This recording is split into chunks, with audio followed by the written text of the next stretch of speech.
Ipi-prepare ko muna yung palaman. Ilalagay ko muna dito sa kaserola itong buko. Ilalagay ako ng asukal, powdered milk,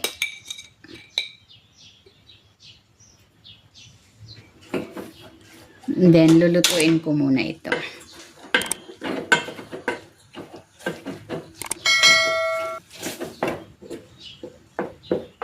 And para mag-thicken yung buko, maglalagay ako dito ng cornstarch na tinunaw sa tubig.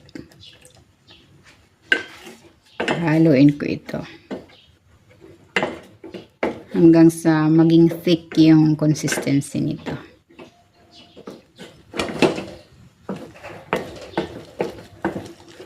Ayan, pag ganito na, malapot na, hahanguin ko na ito. And magbabalot na ako. Gagamit ako dito ng spring roll wrapper. Maglalagay na ako dito ng buko mixture. Babalutin ko na.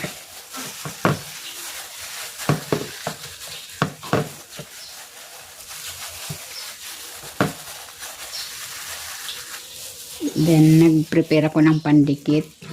Harina na tinunaw sa tubig.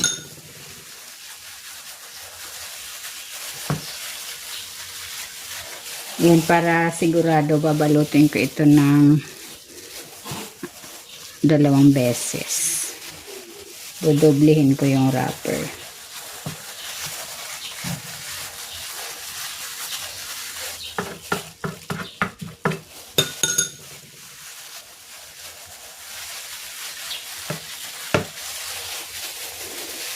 Ayan, ganyan lang. Uulitin ko lang ang proseso sa natitira pang mixture.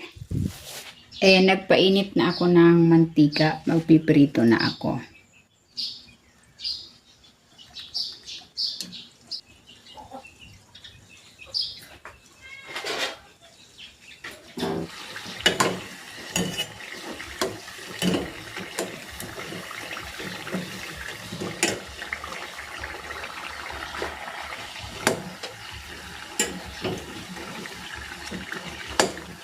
Ayan, okay na ito. Hanguin ko na.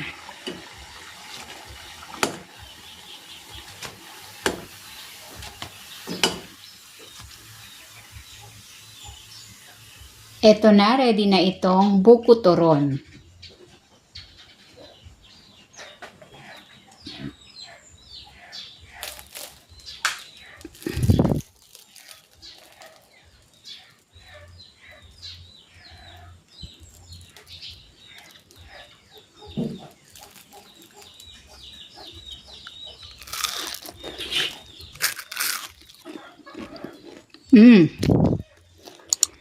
Sarap. Parang buko pie.